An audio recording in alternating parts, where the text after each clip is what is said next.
بحیثیت ستی قوم، تحصیل کوٹلی ستیاں کی سب سے بڑی قوم، آئیے جانیں یہ ماضی کے کچھ اوراق دیکھتے ہیں۔ 653 عیسوی 653 عیسوی جب مسلمانوں نے ایران پہ حملہ کیا، اس وقت کا شہنشاہ یزدگرد تھا جو کہ خسرو پرویز کا پوتا اور شیردیا کا بیٹا تھا۔ مسلمانوں کا حملہ اتنا کاری تھا کہ یزدگرد کے پاؤں اکھڑ گئے، اسے شکست کا سامنا کرنا پڑا۔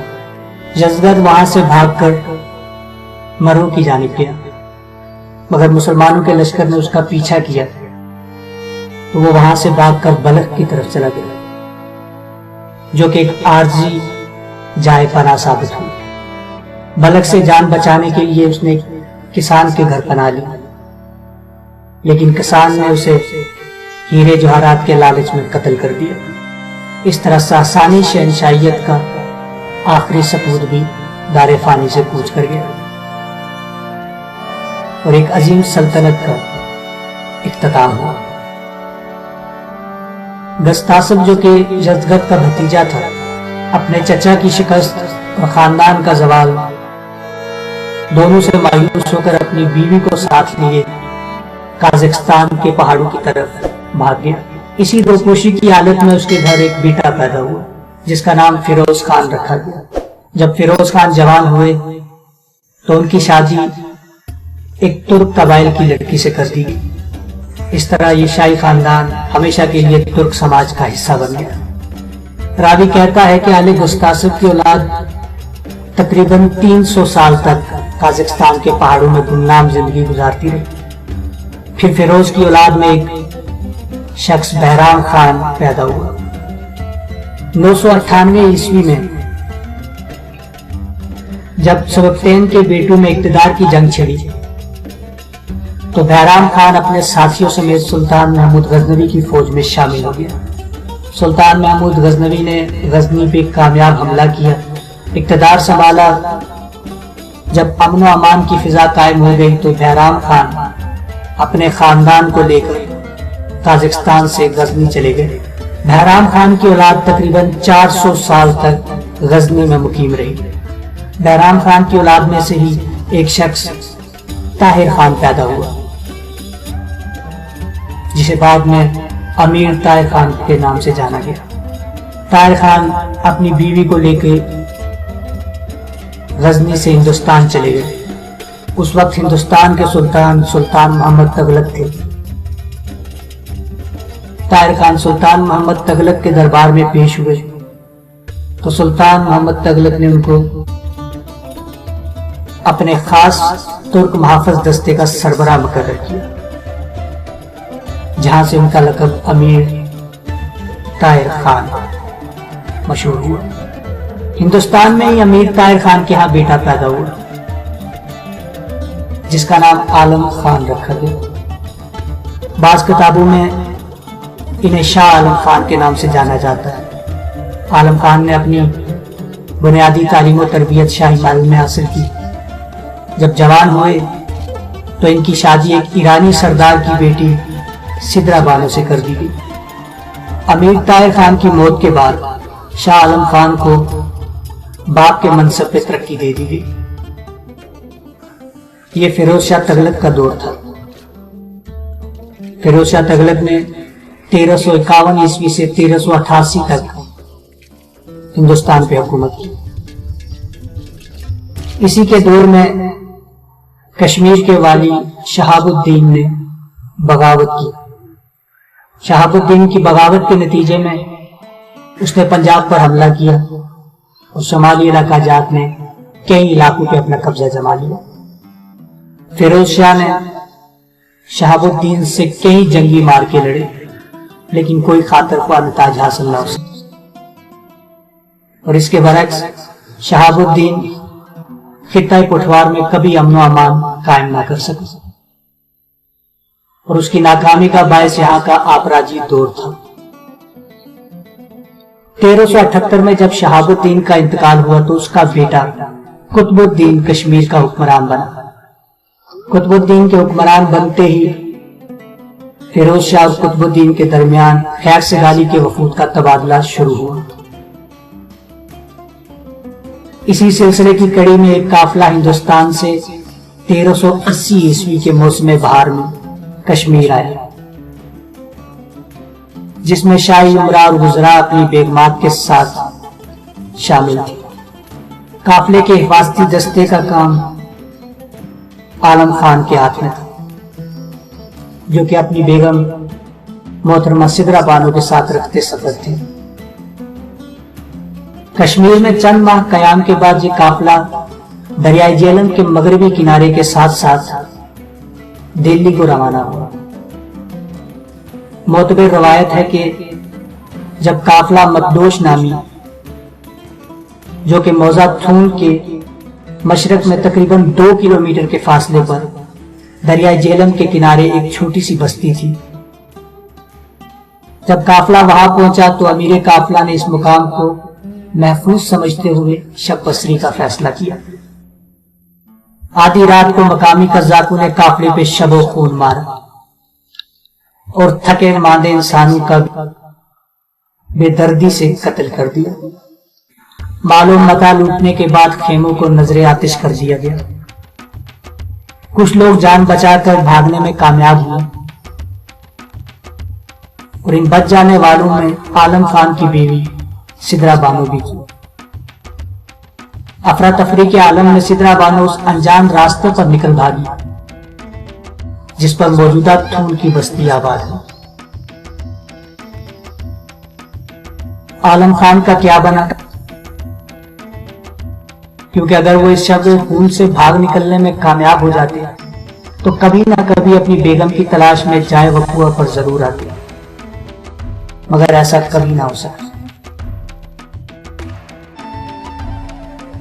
کہتے ہیں کہ جب سدرا بانو رات کو جان بچا کر تھون گاؤں کی طرف بھاگی، موجودہ تھون گاؤں کی طرف، تو اس وقت وہاں ہندوؤں کی بستی تھی۔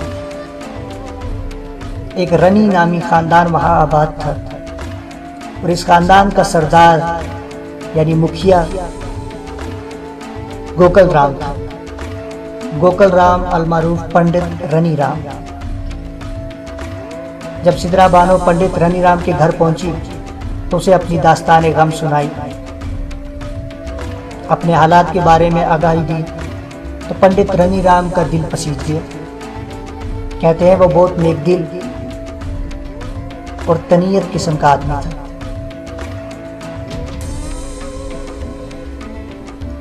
اس نے بے سہارا لڑکی کو سہارا دیا اور اپنے ہی گھر میں بیٹی کی حیثیت سے پناہ دی۔ پنڈت رنی رام کے بارے میں کہا جاتا ہے کہ وہ علم نجوم اور قیافہ شناسی میں کافی مہارت رکھتا تھا۔ اس کے ان گنوں کی وجہ سے سدن قبیلہ کے افراد اور کیٹوال قبیلہ کے آباء و اجداد اس کی رائے لینا ضروری خیال کرتے تھے۔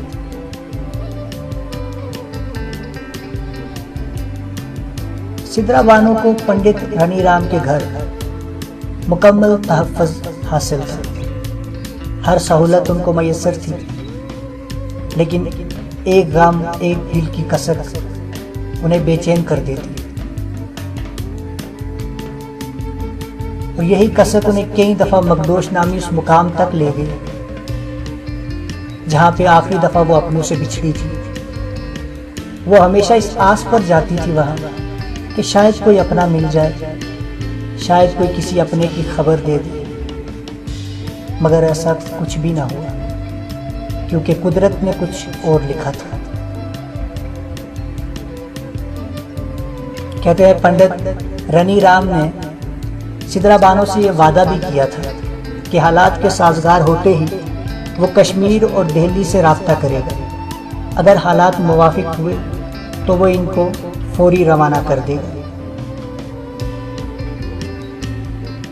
سدرا بانو جو کہ حاملہ تھی، چند ماہ کے بعد اچانک درد ذہن آ لیا انہیں۔ انجانے دیس میں، غیر مسلم لوگوں میں، اور وہ بھی ایک عورت، ان سب سوچوں کے ماتحت ایک انجانے خوف کی لہر ان کے اندر دوڑ گئی۔ وہ گھر سے چپکے سے نکلی اور جنگل کی طرف چل پڑی۔ اس وقت کا جنگل جہاں پہ آج موزہ تھون کی ایک ڈھوک ناڑا کے نام سے آباد ہے۔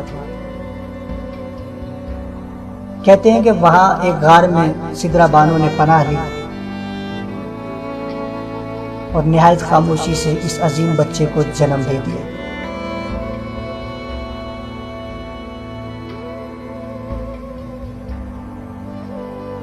کسے خبر تھی کہ گھاس پھوس کے اس بستر پر آنکھ کھولنے والا یہ بچہ دیار غیر میں ایک عظیم قوم کا جد اعلیٰ ہوگا۔ کوئی تو نہیں جانتا تھا، مگر ایک شخص جانتا تھا۔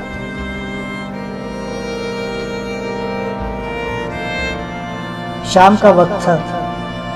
سدرا بانو نے اپنے لخت جگر کو اللہ تعالیٰ کی امان میں چھوڑا اور واپس بستی کی طرف لوٹ آئی۔ پنڈت رانی رام کی بیگم، جو کہ سدرا بانو کی بہت اچھی دوست بھی تھی، انہوں نے جب سدرا بانو کی حالت دیکھی، چہرہ زرد، جسم غیر معمولی نحیف اور لاغر تھا، تو اسے سمجھنے میں دیر نہ لگی کہ خاتون بچے کو جنم دے چکی ہے۔ کچھ ہی لمحوں میں اڑوس پڑوس کی عورتیں اکٹھی ہوئی اور یہ تمام محترمہ سدرا بانو کی رہنمائی میں اس غار کی طرف چل پڑی جہاں حضرت بابا ستی کو سدرا بانو چھوڑ کر آئی تھی۔ اب غار میں بچے کی حالت پر مختلف کہانیاں ہیں، قیاس ہیں، افسانے ہیں۔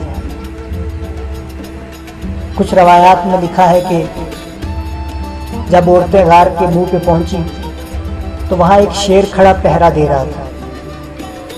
جب بچے کی ماں کو آتا دیکھا تو شیر واپس جنگل کی طرف پلٹ گیا۔ ایک اور روایت کے مطابق جب عورتیں غار کے اندر داخل ہوئی تو وہاں بچہ ایک خوفناک سانپ سے کھیل رہا تھا۔ خیر، یہ سب کہانیاں اور افسانے ہیں۔ حقیقت کے نزدیک صرف ایک ہی بات ہے کہ جب عورتیں غار کے اندر داخل ہوئی تو بچہ خاموشی سے لیٹا ہوا تھا۔ پنڈت رانی رام کی بیگم آگے بڑھی، انہوں نے بچے کو گود میں اٹھایا، ماتھے پہ بوسہ دیا اور واپس عورتوں کے ہمراہ بستی کی طرف لوٹ آئی۔ پنڈت رانی رام کو اس بات کی خبر دی گئی تو وہ نومولود کی اس پیدائش پہ بہت خوش ہوئے۔ اس نے اگلی صبح علم نجوم کی مدد سے بچے کا نام ستی خان رکھا۔ ستی خان پہ میں تھوڑی سی وضاحت کرنا چاہوں گا، کیونکہ اکثر ہم سے سوال کیا جاتا ہے کہ خان کیوں لکھا جاتا تھا، ہمارے آبا و اجداد اپنے ناموں کے ساتھ خان کیوں لکھتے تھے۔ تو جیسا کہ آپ کو پچھلی قسط میں بتایا جا چکا ہے کہ حضرت امیر طاہر خان کے ہندوستان آنے سے قبل تقریباً 700-750 سال بابا ستی کے آبا و اجداد قازقستان اور غزنی میں مقیم رہے۔ وہاں پہ ان کے ناموں کے ساتھ خان ہی لکھا جاتا تھا۔ تو اسی حساب سے امیر طاہر خان، شاہ عالم خان، ستی خان، سوہنگ ستی خان، سوہنگ خان، سومپل خان، سنگی خان، اس حوالے سے ہمارے آبا و اجداد خان ہی لکھتے رہے۔ ہمارے ناموں کے ساتھ ستی ہمارے آبا و اجداد نے 18ویں صدی کے آخر یا 19ویں صدی کے اوائل میں لکھنا شروع کیا۔ اس سے پہلے ہمارے تمام بزرگ خان ہی لکھتے تھے۔ بہرحال وجہ تسمیہ کچھ بھی ہو، بچے کا نام ستی خان رکھا گیا۔ ستی سنسکرت زبان کا الفاظ ہے جس کے معنی پاک، سچا ہے۔ بعض مصنفین کے خیال میں یہ پہلوی زبان کا الفاظ ہے۔ ان کے نزدیک ستی پہلوی زبان کا الفاظ ہے جس کے معنی فولاد یا لوہا ہے۔ کہتے ہیں کہ جب پنڈت رنی رام نے علم نجوم کی مدد سے بچے کا نام تجویز کیا تو اس نے اس کے ساتھ سدرا بانو کو ایک خوشخبری بھی سنائی۔ اس نے کہا کہ تمہارا بچہ ایک دن ایک عظیم قوم کا مؤسس ہوگا۔ سدرا بانو کے لیے بحیثیت ماں یہ قابل فخر بات تھی۔ وقت گزرتا گیا، ستی خان جوانی کے دور میں پہنچے تو پنڈت رنی رام نے انہیں کچھ بکریاں خرید کر دے دی۔ یہ دن بھر بکریاں چراتے، شام کو گھر لوٹتے۔ خدا کی شان ہے جس پہ کسی کو کوئی انکار نہیں۔ ایک غیر مسلم بستی میں پروان چڑھنے والا بچہ بکریاں چرا کر پیغمبروں کی سنت ادا کرتا رہا۔ ان کی تربیت میں ان کی ماں کا سب سے زیادہ کردار تھا، یا یوں کہیے سارا کردار انہی کا تھا۔ سدرا بانو جو کہ ایک پڑھی لکھی خاتون تھی، اور کیوں نہ ہوتی، شاہی خاندان سے ان کا تعلق تھا، انہوں نے اپنے بیٹے کی بنیادی تربیت خالص اسلامی اصولوں پہ کی۔ ایک غیر مسلم معاشرے میں رہنے کے باوجود اپنے بیٹے کا ذہن اس چیز پہ پختہ کر دیا کہ ہمارا اس معاشرے سے کوئی تعلق نہیں۔ وقت گزرتا گیا، جب ستی خان شادی کی عمر کو پہنچے تو ماں کو بچے کے مستقبل کی تشویش لاحق ہوئی۔ انہوں نے اس کا ذکر پنڈت رنی رام سے کیا تو پنڈت رنی رام نے سدرا بانو کی اس خواہش پر خوشی کا اظہار کیا اور اپنے بھرپور تعاون کا یقین دلایا۔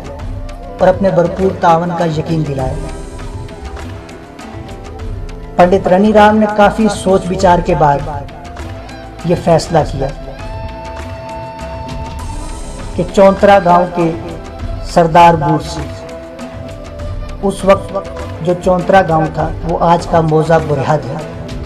موزہ برہد کا پرانا نام چونترا تھا۔ اس وقت چونترا میں قبیلہ کیٹھوال آباد تھا، اور قبیلہ کیٹھوال کے آباء و اجداد میں سردار بورسی خان اس قبیلے کے سردار تھے، اور یہ چونترا میں ہی مقیم تھے۔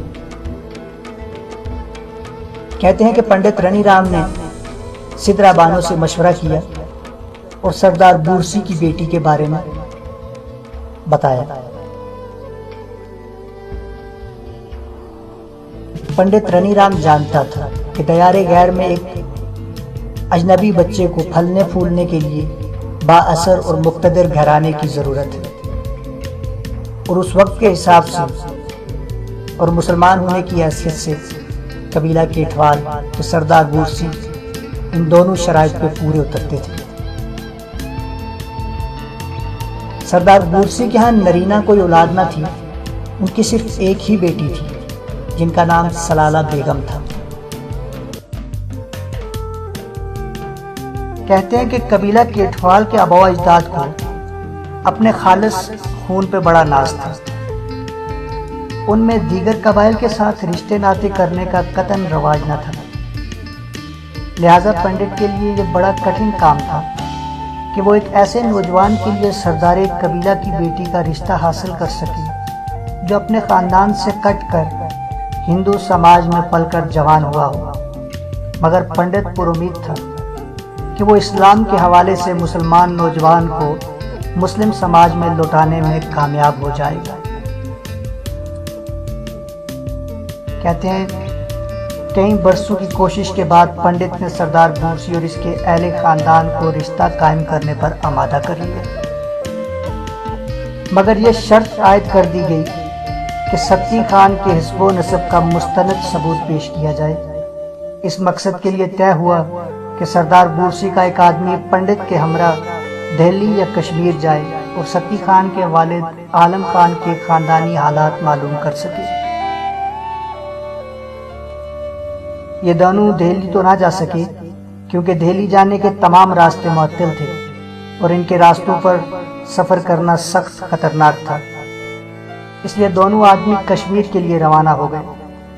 کشمیر میں قیام کے دوران سدرا بانو کی نشاندہی پر معلومات حاصل کی گئی اور یہ بات ثابت ہو گئی کہ عالم خان کے بارے میں سدرا بانو کے بیان کردہ حقائق اور حسب و نسب درست ہیں۔ چند مہینوں بعد جب پنڈت اور اس کا ساتھی وطن واپس آئے اور سردار بورسی کو حقائق سے آگاہ کیا، بورسی نے اپنے عزیز اور اہل قبیلہ سے مشورہ کرنے کے بعد اپنی اکلوتی بیٹی سلالہ بیگم کا رشتہ بابا ستی کو دے دیا۔ آنے والے موسم بہار میں ستی خان کی شادی ہو گئی۔ سردار بورسی نے موجودہ موضع برہت کا نصف رقبہ اپنی بیٹی کو جہیز میں دے دیا۔ اس آدھے رقبے کو، جو کہ آج بھی ہمارے لوگوں میں کافی مشہور ہے، اس کا نام سلالانی بانڈی رکھا گیا۔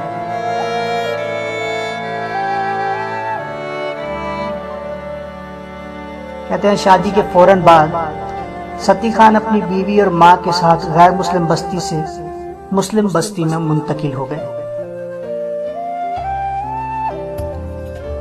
بابا ستی کے اولین مکان کے بارے میں ایک دوسری روایت بھی ہے جو خاصی طویل اور مبالغہ آمیز ہے، مگر معمر ترین لوگوں میں بڑی مقبول ہے۔ کہتے ہیں کہ جب نوجوان ستی خان کی منگنی طے ہو گئی تو پنڈت نے نوجوان ستی خان کو بلا کر ہدایت دی کہ وہ شام گھر لوٹتے ہوئے جنگل سے ہر روز ایک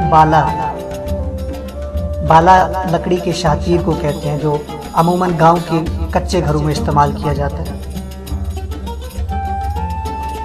تو پنڈت نے ستی خان کو ہدایت کی کہ ایک بالا ہر روز کاٹ کر لایا کرے تاکہ شادی سے پہلے ان کے لیے مکان تیار کر لیا جائے۔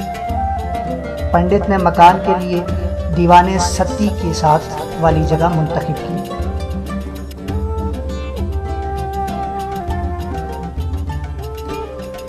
قصہ خوان کہتے ہیں کہ پنڈت کی تجویز کردہ جگہ پر ستی خان کا مکان تعمیر ہو گیا، مگر سردار بورسی اور اس کے اہل خاندان نے فیصلہ کر لیا کہ ان کی بیٹی برہمنوں کی بستی میں نہیں جائے گی۔ اسی لیے آدھا گاؤں سلالہ بیگم کو جہیز میں دینے کا فیصلہ ہوا اور اس جہیز میں دیے جانے والے رقبے پر اہل خاندان نے مل کر سلالہ بیگم کے لیے مکان تعمیر کیا۔ بابا ستی خان اور ان کی ماں شادی سے قبل اس نئے مکان میں منتقل ہو گئے اور سلالہ بانڈی میں رہنے لگے۔ موضع برہت میں سلالہ بانڈی کے نام سے یہ بنیادی بستی آج بھی موجود ہے۔ آج کل یہاں صرف چند گھرانے آباد ہیں۔ سلالہ بانڈی کے مغرب کی جانب تھوڑے سے فاصلے پر ایک قدیم بستی کے آثار موجود ہیں، اس کا نام کرلوہا ہے۔ پرانے زمانے میں کوٹلی کے گرد و نواح میں بسنے والے افراد موسم سرما میں اس بستی میں منتقل ہو جاتے تھے، گویا یہ ان کی سرمائی بستی تھی۔ کہتے ہیں کہ سلالہ بانڈی میں بابا ستی خان کے ہاں 3 بیٹے پیدا ہوئے۔ سب سے بڑے بیٹے کا نام سنگی ستی، منجلے کا سونگ ستی اور سب سے چھوٹے بیٹے کا نام سونپل ستی رکھا گیا۔ باپ بیٹوں نے مل کر اپنی زمین کو قابل کاشت کیا اور بکریوں کا ایک بڑا ریوڑ پال لیا۔ اس دور میں بھیڑ بکریاں ہی دولت شمار ہوتی تھی۔ سنگی ستی جب جوان ہوئے تو ان کے نانا سردار بورسی نے اپنے بھائی یعنی سردار پورسی کی بیٹی سے ان کی شادی کروا دی اور سردار پورسی نے کوریانا گاؤں اپنی بیٹی کو جہیز میں دے دیا۔ اس وقت موجودہ کوٹلی، بدنیاں، کوریانا اور کٹھیاں اس گاؤں میں شامل تھے۔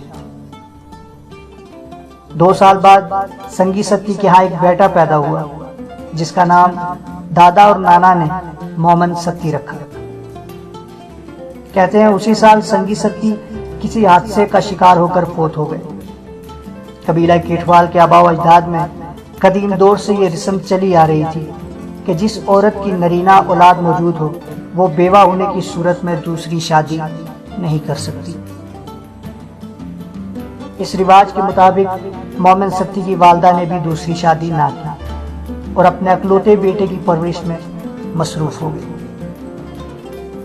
مومن ستی کے نانا سردار پورسی کی قبر کوریانہ بازار کے قریب لبے سڑک شاہ بلوط والے قبرستان میں ایک قدیم کاہو کے درخت کے تلے موجود ہے۔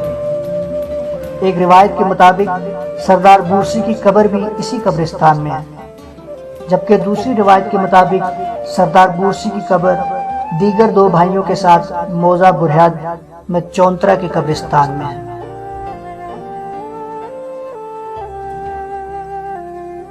کہتے ہیں مومن ستی کی عمر بمشکل 2 سال ہوئی تھی کہ ایک دن اچانک اطلاع ملی کہ دلی سے کشمیر جانے والا ایک قافلہ مقدوش کے مقام پر شب بستری کے لیے خیمہ زن ہوا ہے۔ اطلاع سنتے ہی حضرت ستی اور ان کی والدہ فوراً مقدوش پہنچے اور اہل قافلہ سے دہلی کے حالات تفصیلاً معلوم کیے۔ اس قافلے میں عالم خان سے واقف تو کوئی شخص نہ مل سکا، تاہم قافلے والوں کے امن و امان کے سلسلے میں بیانات کافی حوصلہ افزا تھے۔ ماں اور بیٹے نے امیر قافلہ سے واپسی کا پروگرام دریافت کیا اور واپس بستی چلے گئے۔ ماں اور بیٹا خوش تھے کہ برسوں بعد اہل وطن سے ملاقات ہوئی، وطن کے حالات معلوم ہوئے اور مستقبل قریب میں وطن جانے کے امکانات پیدا ہوئے ہیں۔ اگلے روز سدرا بانو نے اپنے گھر کے دیگر افراد سے آئندہ چند مہینوں میں دہلی جانے کا تذکرہ کیا تو یہ خبر جنگل کی آگ کی طرح نواحی بستیوں میں پھیل گئی۔ سردار بورسی اس وقت انتہائی ضعیف تھے۔ جب انہیں ستی گھرانے کے دہلی چلے جانے کی خبر سنائی گئی تو بیٹی کو طلب کیا اور اسے دہلی جانے سے روک دیا۔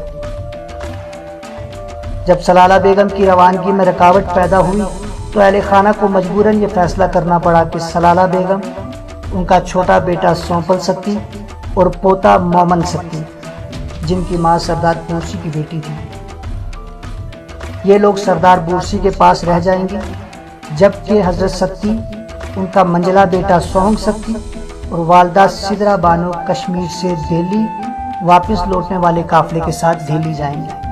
اور یہ بھی فیصلہ کیا گیا کہ کچھ عرصہ دہلی میں قیام کے بعد یہ لوگ واپس آئیں گے اور پھر حالات کے پیش نظر آئندہ کا لائحہ عمل تیار کیا جائے گا۔ موسم خزاں کے اختتام پر قافلہ کشمیر سے واپس آیا اور مقدوش کے مقام پر دوبارہ قیام پذیر ہوا۔ اگلی صبح یہ نصف گھرانہ بابا ستی، محترمہ سدرا بانو اور ان کے بیٹے سوہنگ ستی، یہ بھی دلی کی منزل کو روانہ ہو گئے۔ دہلی میں اس خاندان پر کیا بیتی، اس بارے میں کوئی مستند معلومات حاصل نہیں۔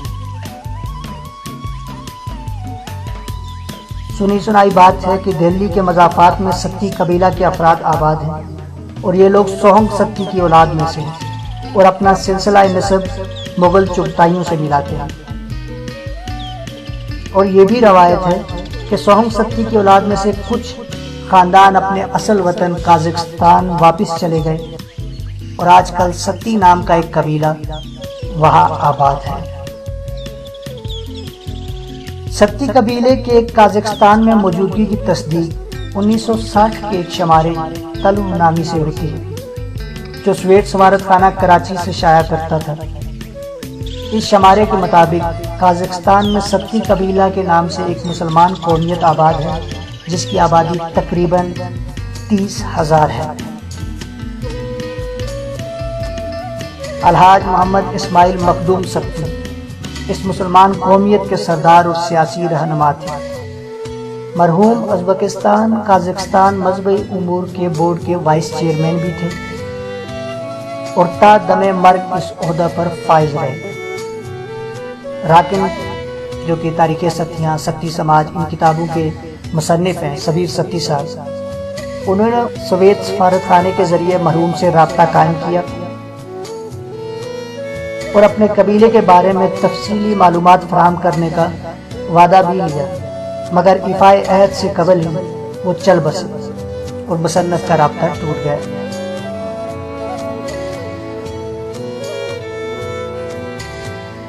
اس کے بعد دوبارہ کبھی رابطہ نہ ہو سکا۔ بہرحال اگر وہ لوگ اسی ستی قبیلہ سے متعلق ہیں تو یقیناً سونگ ستی کی اولاد سے ہیں، جو قدیم روایات کے مطابق صدیوں پہلے دہلی سے آبائی وطن قازقستان چلے گئے تھے۔ حضرت ستی خان کہاں فوت ہوئے، ان کی آخری آرام گاہ کہاں ہے، اس بارے میں کوئی معتبر روایت تو موجود نہیں، البتہ چند معتبر ترین افراد اپنے آباء و اجداد کے حوالے سے روایت کرتے ہیں کہ حضرت بابا ستی کا مرکز دہلی میں کوچہ نظام الدین کے قبرستان میں ہے، اور ایک دوسری روایت کے مطابق متھرا شہر کے قریب دریا کے کنارے ایک پرانے گورکستان میں حضرت بابا ستی کی قبر ہے۔ یہ پختہ قبر ہے اور زیارت گاہ خاص عام ہے۔ انہی چند راویوں میں سے آل سونگ کے بارے میں کہتے ہیں کچھ کہ مغلوں کے دور میں لال قلعہ دہلی کی چابیاں اس خاندان کے پاس رہتی تھیں اور مغل شہنشاہوں کے محلات میں محافظ بھی اسی خاندان سے لیے جاتے تھے۔ جیسا کہ آپ جانتے ہیں کہ حضرت بابا ستی کے 3 بیٹے تھے، سنگی ستی، سوہنگ ستی، سومپل ستی۔ آج ہم بات کریں گے سنگی ستی اور ان کی اولاد کے بارے میں۔ کہتے ہیں جب حضرت بابا ستی خان دہلی چلے گئے تو کافی عرصہ بیت گیا۔ اسی عرصہ کے دوران سنگی ستی کسی حادثے کا شکار ہو کر دار فانی سے کوچ کر گئے۔ سنگی ستی کا ایک ہی بیٹا تھا، مومن خان۔ حضرت ستی کے پوتے مومن خان اپنی ماں اور دادی کے ہمراہ سردار بورسی کے ہاتھ چونترا میں ہی رہنے لگے۔ جب مومن خان جوان ہوئے تو سردار بورسی اور سردار پورسی فوت ہو چکے تھے۔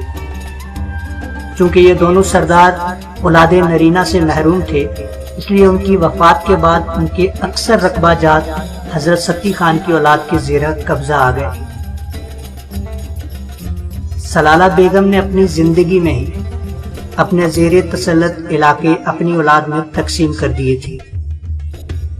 علاقہ نرر کے نواحی رقبہ جات اپنے چھوٹے بیٹے سومپل ستی کے حوالے کیے، جبکہ موجودہ برہت سے ملحقہ گاؤں سنگی ستی کی اولاد یعنی مومن خان سے مخصوص کر دیے گئے۔ اس طرح حضرت ستی خان کی اولاد میں پہلی بار زمین کی تقسیم عمل میں آئی، اور یہ نظریاتی تقسیم ستی قبیلہ میں کم و بیش آج بھی ویسے ہی قائم ہے۔